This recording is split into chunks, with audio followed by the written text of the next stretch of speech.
ஓம் தத்புருஷாய வித்மஹே மகாதேவாய தீமஹி தன்னோ ருத்ர பிரசோதயாத். வேத ஜோதிடத்தில் முக்கியமான மற்றும் மங்களகரமான கிரகமாக கருதப்படுபவர் சுக்கிர பகவான்.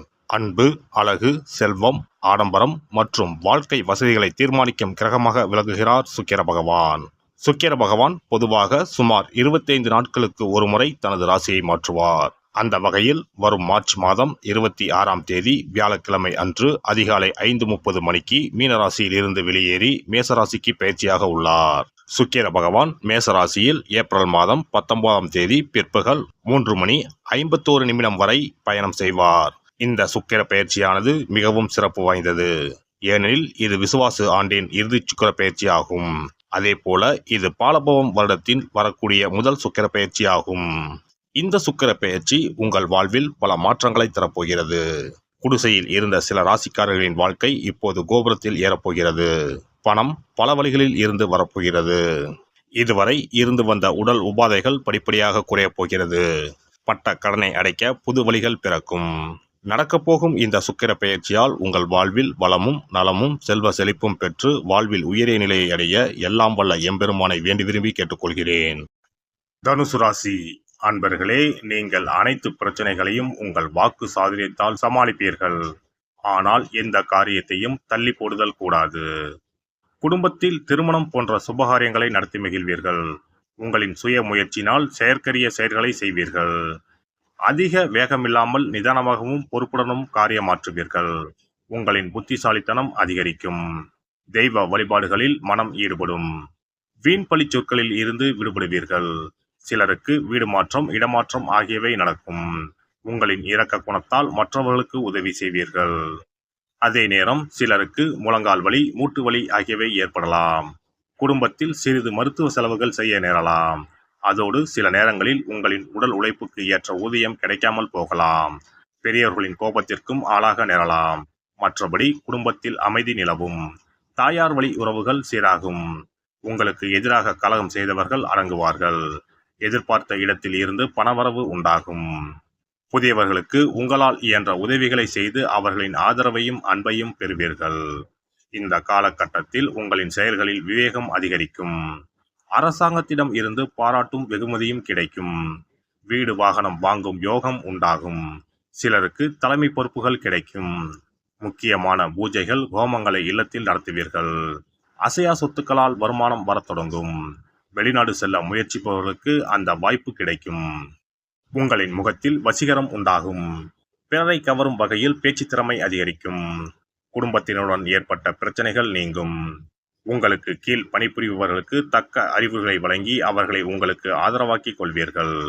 உத்தியோகஸ்தர்களுக்கு வேலைப்பளு அதிகரித்தாலும் சக ஊழியர்களின் உதவியால் வேலைகளை குறித்த காலத்திற்குள் முடித்து விடுவீர்கள். மேல் அதிகாரிகள் உங்களின் கோரிக்கைகளை உணர்வுபூர்வமாக பரிசீலித்து உங்களுக்கு சாதகமான முடிவுகளை எடுப்பார்கள். பணியிட மாற்றம் கிடைக்க வாய்ப்பில்லை. வியாபாரிகளுக்கு வியாபாரத்தில் ஏற்பட்ட தடைகள் நீங்கும். லாபம் பெருகும். கூட்டாளிகளின் ஒத்துழைப்பை பெற்று செயல்பட்டால் அனைத்திலும் வெற்றி கிடைக்கும். கொள்முதலில் நல்ல லாபம் கிடைக்கும். குறிப்பாக கால்நடைகளை வைத்திருப்போர் எதிர்பார்த்த வருமானத்தை பெறுவீர்கள். நீர்ப்பாசன வசதிகளுக்காக நீங்கள் மேற்கொள்ளும் முயற்சிகள் வெற்றி பெறாது. எனவே இத்தகைய முயற்சிகளை தவிர்த்து பழைய கடன்களை திருப்பிச் செலுத்தவும். அரசியல்வாதிகள் அனைவரையும் அனுசரித்து நடந்து கொள்ளவும். கட்சி மேலிடத்திடம் உங்களின் கோரிக்கைகள் அனைத்தும் நிறைவேறும். அரசு அதிகாரிகளால் உங்களுக்கு செல்வாக்கு அதிகரிக்கும். எதிரிகளை இனம் கண்டு ஒதுக்குவீர்கள். கலைத்துறையினரின் முயற்சிகள் வெற்றி பெறும். அதனால் புகழை தக்க வைத்துக் கொள்வீர்கள். உங்கள் படைப்புகளை புதிய வடிவத்தில் தருவீர்கள். சக கலைஞர்களுடன் நட்புடன் நடந்து கொண்டு புதிய ஒப்பந்தங்களை பெறவும். பெண்மணிகள் கணவருடன் விட்டு கொடுத்து பழகுவார்கள். குடும்பத்தில் நிம்மதி நிறையும். உடல் ஆரோக்கியம் பெறும். ஆன்மீக சுற்றுலா சென்று வருவீர்கள். பிறரிடம் பேசும் நேரத்தில் நிதானம் தேவை. மாணவ மணிகள் கல்வியில் எதிர்பார்த்த மதிப்பெண்களை பெறுவீர்கள். பெற்றோரின் ஆதரவுடன் வெளி விளையாட்டுகளில் ஈடுபட்டு வெற்றி அடைவீர்கள். ஆசிரியர்களின் ஆதரவும் நன்றாக இருக்கும். அதே நேரம் புதிய நண்பர்களை அதிகம் நம்ப வேண்டாம். ஒரு முறையாவது குல தெய்வத்தையும் இஷ்ட தெய்வத்தையும் ஒரே நாளில் சென்று தரிசித்து வாருங்கள். கடன் பிரச்சனைகள் தீரும். குடும்பத்தில் மகிழ்ச்சி நிலவும். மன நிம்மதி உண்டாகும். சிறப்பு தொகுப்பு. இனி சுக்கிர பகவானின் அருளை முழுமையாக பெற வெள்ளிக்கிழமையில் செய்ய வேண்டிய வழிபாடு என்ன என்பதனை பற்றி காண்போம். வெள்ளிக்கிழமை என்பது தெய்வ வழிபாட்டிற்கு உரிய நாளாகும். அதிலும் குறிப்பாக மகாலட்சுமியை வழிபடுவதற்கு சிறப்பான கிழமையாக கருதப்படுகிறது. நமக்கு செல்வத்தை வாரி வழங்கக்கூடிய மகாலட்சுமி தேவியும் குபேரனும் நம்முடைய பூர்வ ஜென்ம கர்ம வினைக்கு ஏற்ப பலாபலன்களை கொடுக்கிறார்கள். அதை அனுபவிக்க செய்யும் பொறுப்பு சுக்கிர பகவான் பார்த்து கொள்கிறார். ஒருவர் செல்வந்தராக இருப்பதற்கு ஜாதகத்தில் சுக்கிரன் அருள் கட்டாயம் இருக்க வேண்டும். சுக்கிரனுடைய அருள் பெற வெள்ளிக்கிழமையில் சுக்கிரஹோரை வரும் நேரத்தில் இவ்வாறு வழிபாடு செய்தால் சுபபோக வாழ்க்கையை அனுபவிக்க முடியும்.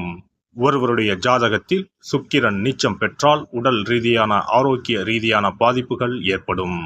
சொத்து சுகங்கள் எவ்வளவு இருந்தாலும் அதை முழுமையாக அனுபவிக்க முடியாமல் செய்துவிடும். பெரிய பெரிய பணக்காரர்களை எடுத்துக்கொண்டால் அவர்களிடம் எவ்வளவு காசு கொட்டி கிடந்தாலும் சுக்கிர தசை இல்லை என்றால் அவ்வளவு பணமும் வீண் விரயமாகத்தான் போகும். குறிப்பாக மருத்துவ செலவுகள் செய்தே சொத்துக்கள் அழியும் நிலை வரும்.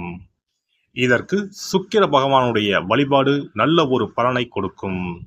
சுக்கிர பகவானுக்கு வெள்ளிக்கிழமை என்பது உரிய தினமாகும். சுக்கிரன் அருள் பெற வீட்டில் வெள்ளி பொருட்களை பயன்படுத்துவது நலமாகும். வெள்ளியில் சுக்கிரன் வசிப்பதாக ஐதீகம் உள்ளது. வெள்ளி பொருட்கள் கொண்டு பூஜை செய்தால் சகல சௌபாக்கியங்களும் உண்டாகும். சுக்கிர வழிபாடு செய்ய நினைப்பவர்கள் காலை 6 மணி முதல் 7 மணி வரையிலான காலம் சுக்கிரஹோரை ஆகும். அதனை தவறவிட்டால் மதியம் 1 மணி முதல் 2 மணி வரை சுக்கிரஹோரை நிகழ்கின்றது. அதையும் தவறவிட்டால் இரவு 8 மணி முதல் 9 மணி வரையிலான சுக்கிரஹோரை நேரத்தில் வழிபாடுகள் செய்து பயன்பெறலாம். இவற்றில் காலை 6 மணி முதல் 7 மணி வரையிலான முதல் சுக்கிரஹோரையில் சுக்கிர வழிபாடு செய்வது சிறப்பான பலன்களை கொடுக்கும். காலை முதல் மாலை வரை உபவாசம் இருந்து சுக்கிர பகவானுக்கு உரிய காயத்ரி மந்திரத்தை உச்சரித்து கல்கண்டு சேர்த்த சர்க்கரை பொங்கலை நைவேத்தியம் படைத்து வெள்ளை நிற பூக்களால் அர்ச்சனை செய்ய வேண்டும். சுக்கிர தசை நடப்பவர்களும் சுக்கிரன் நீச்சம் பெற்ற ஜாதகக்காரர்களும் இந்த வழிபாடு செய்வது சிறப்பான பலன்களை கொடுக்கும்.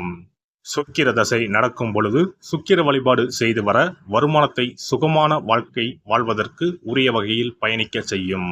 வீடு நிலம் வாங்குவது, ஆடம்பர பொருட்கள் சொத்துக்கள் போன்றவற்றை வாங்க வைக்கும்.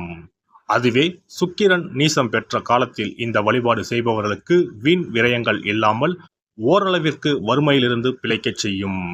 வெள்ளிக்கிழமையில் நவக்கிரக கோவிலுக்கு சென்று சுக்கிர பகவானுக்கு வெள்ளை வஸ்திரம் சாற்றி வழிபாடு செய்யலாம். வெள்ளை நிற நைவேத்தியங்கள் தயார் செய்து கோவிலில் வரும் பக்தர்களுக்கு தானம் செய்யலாம். இவ்வாறு செய்து வர சுக்கிரனின் முழு அருளும் கிடைக்கப் பெற்று வாழ்வில் உயரிய நிலையை அடைவீர்கள்.